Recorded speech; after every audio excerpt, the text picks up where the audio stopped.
नमस्ते बच्चों, मेरा नाम है सचिन कुमार और आप देख अपनी बायोलॉजी क्लास बचनपाल भाटी कॉलेज की ओर से। मैं इसे चेक करता हूँ।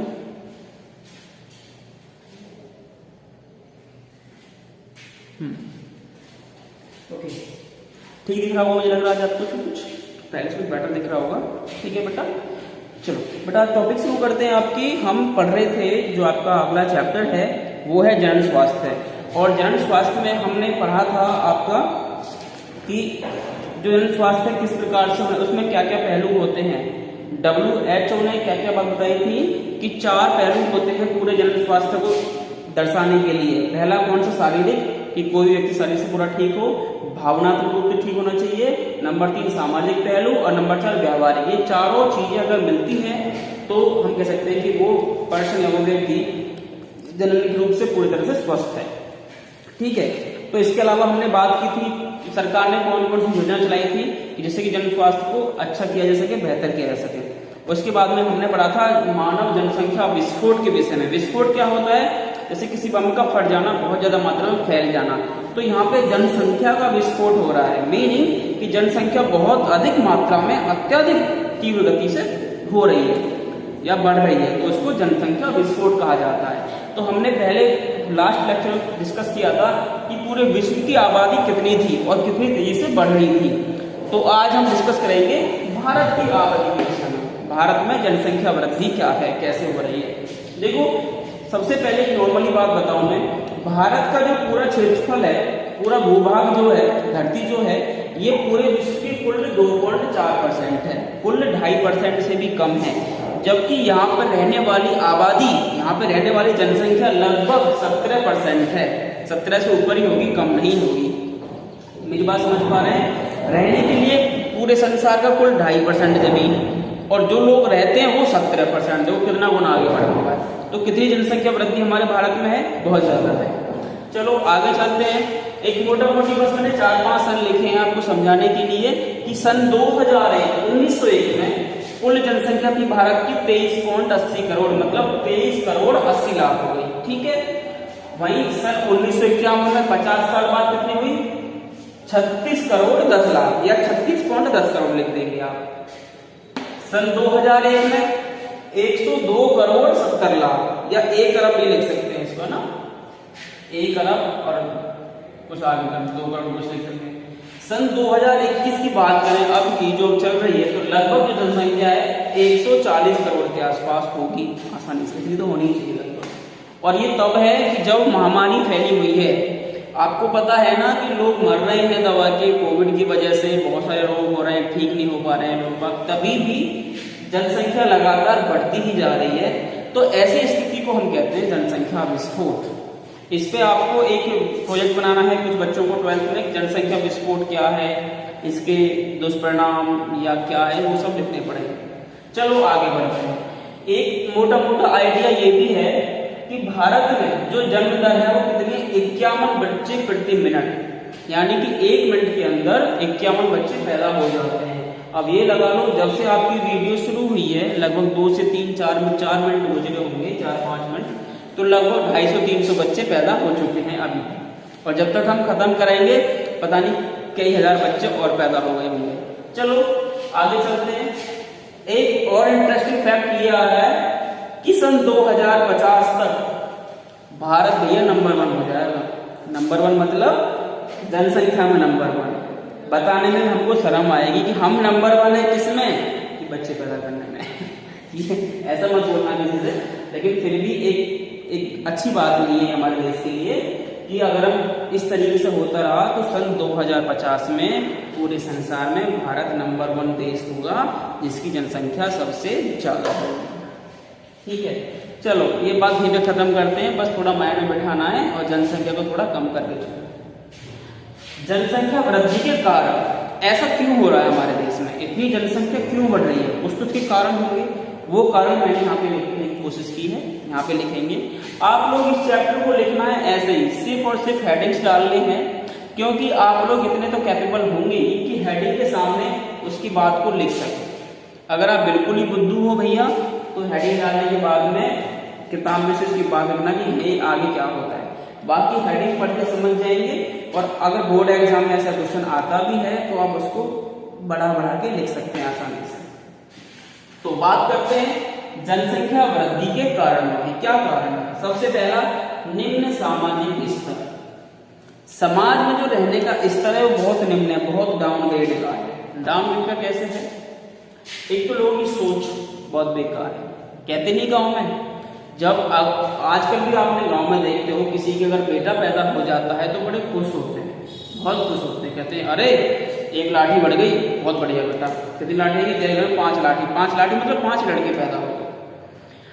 तेरे घर में कितने भाई? तो उसके 8 लड़के हैं, घर में 8 लाठी है। तो वो अपने आप में समझते हैं कि मैं बस एक बहुत बड़ा धूमरा हो गया, पावरफुल आदमी हो गया।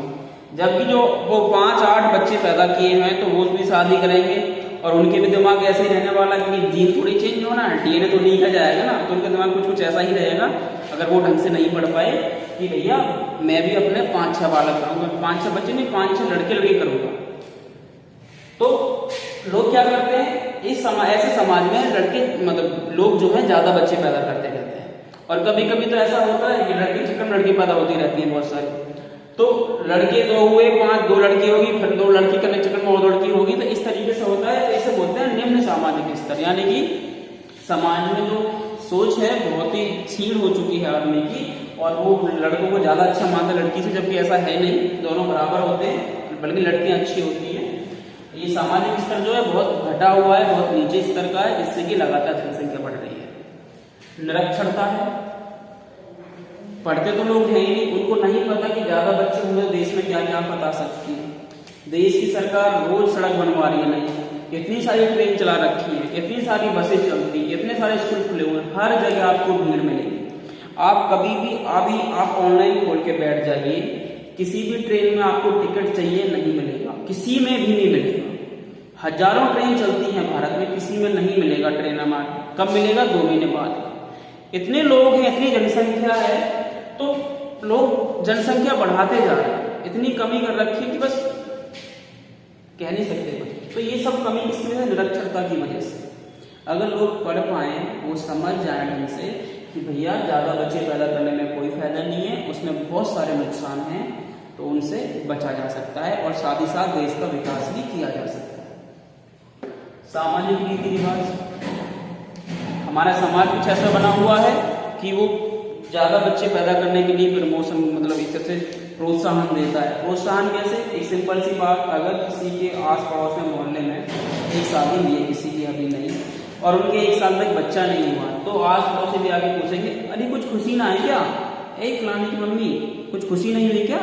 कुछ है ना तेरी बहू के? मतलब कि वो मियाँ बीवी दोनों बच्चा नहीं चाह रहे, वो दोनों अपनी मर्जी से खुश हैं, पर जो आसपास के लोग हैं वो उनको टोंटबाजी कसते रहते हैं। ऐसे ही उसकी सास कहीं बहू से, फिर उससे ढंग से बात नहीं करेंगे, मतलब कि एक ऐसा इमोशनली माहौल क्रिएट कर देते हैं जिससे कि लोगों को बस अजीब लगता है। तो उससे बचने के कई सारे काम करने पड़ते हैं लोगों को। तो सामाजिक रीति रिवाज ऐसा होता है। कुछ लोग ऐसा सोचते हैं, अगर हिंदू धर्म में जो क्या है, अगर बेटा पैदा नहीं हुआ तो आपकी अर्थी को मतलब कि आग कौन लगाएगा, और आग नहीं लगाएंगे तो आपको मोक्ष प्राप्त नहीं होगा। देखो कितनी बड़ी बात है। मोक्ष में कोई देख के आया है मरने के बाद में कि मोक्ष प्राप्त होता है नहीं होता है? सब तो यहाँ बैठे हो, जिंदे लोग बता रहे हैं कि मरने के बाद क्या होता है, जबकि किसी को कुछ नहीं पता है। तो इस तरीके से रीति बना रखी है कि भाई एक लड़का तो होना ही चाहिए, उस लड़के के चक्कर में बहुत सी लड़कियां पैदा हो जाती है कभी कभी। ठीक है। कम आयु विवाह, यहाँ का वातावरण बहुत गर्म है, लड़के जल्दी जवान हो जाते हैं, लड़कियां जल्दी जवान होना शुरू हो जाती हैं, मतलब कहूँ तो जल्दी प्रजनन करने लायक हो जाती हैं। और कभी कभी क्या होता है 18-19 साल की उम्र में ही शादी कर ली जाती है कि भाई मेरी माँ कहेगी मैं तो परपोते को मुँह देख के मारूंगी, कर ले भैया परपोते की शादी, परपोते का ब्याह कर लिया। जब जल्दी शादी करेगा तो वो ऐसा तो है नहीं कि जल्दी उम्र में शादी करा तो पढ़ा लिखा आदमी होगा, कोई ऐसा ही होगा उल्टा 10वीं 12वीं वाला उल्टा सीधे बंदा। अब वो शादी करके ये तो है कि अलग बैठ जाएगा, ब्रह्मचारी बन जाएगा, शादी करके भैया वो बच्चे पैदा करेंगे करेगा, सिंपल सी बात है। तो जब कम उम्र में शादी कर रहा है तो हो सकता है लगातार कई सारे बच्चे पैदा कर दे वो, क्योंकि उसके पास ज्यादा टाइम होता है। मृत्यु दर में कमी हो रही है।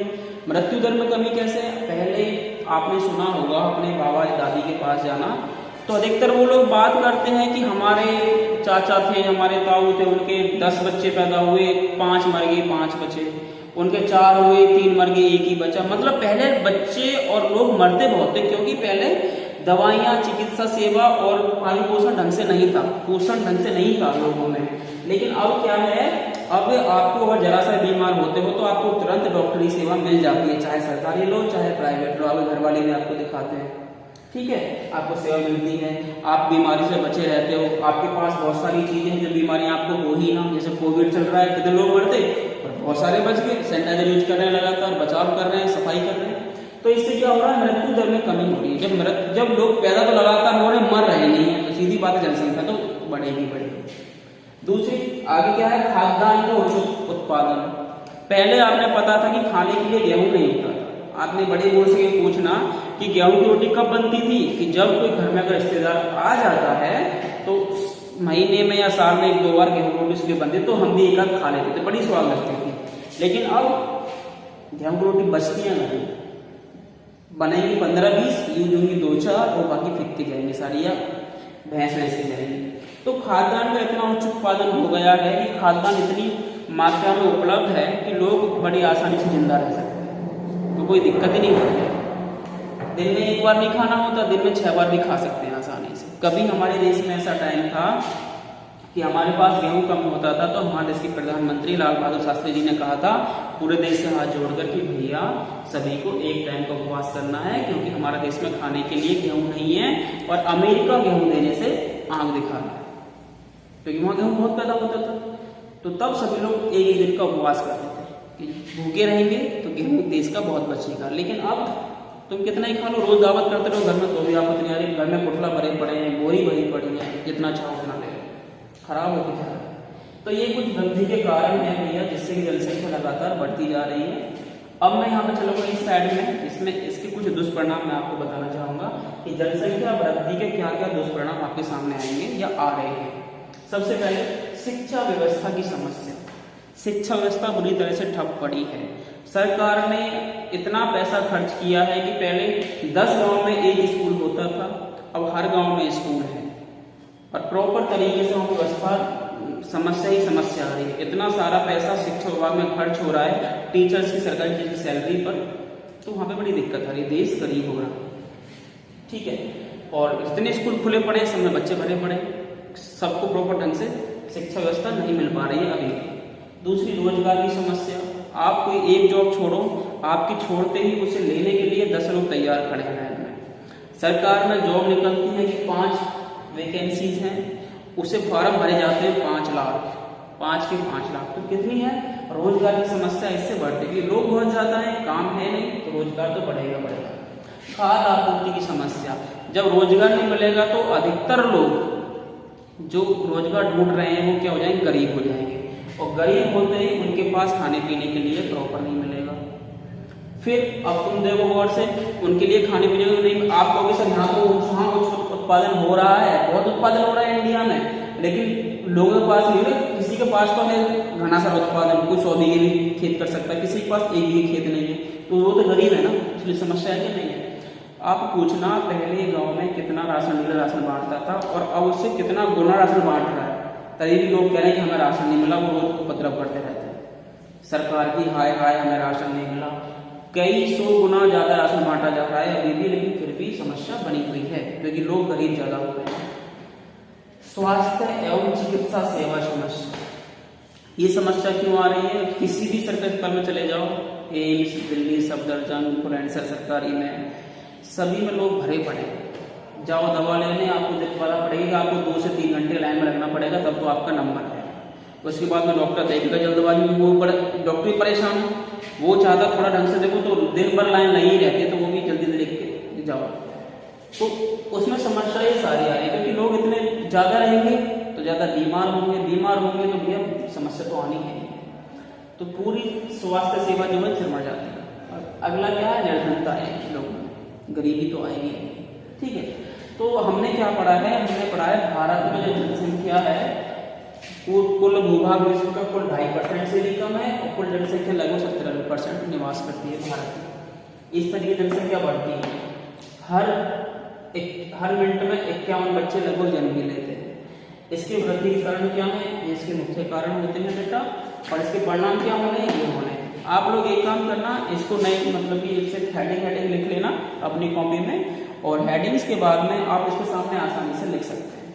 ठीक है, एक दो बार पढ़ना है किताब में से, बाकी चाहो तो मैं आपके पास नोट्स भेज दूंगा, आप चाहो तो वो पूरा कर लेना काम, कोई दिक्कत नहीं है। और जो बच्चे थोड़े दिमाग है उनमें, तो वो क्या करेंगे, सिंपल हेडिंग्स लिख लेंगे, और उसके बाद में अगर एग्जाम में क्वेश्चन आता है तो आपको सिर्फ हेडिंग लिख के नहीं छोड़ना है, इसके बारे में पूरा लिखना है।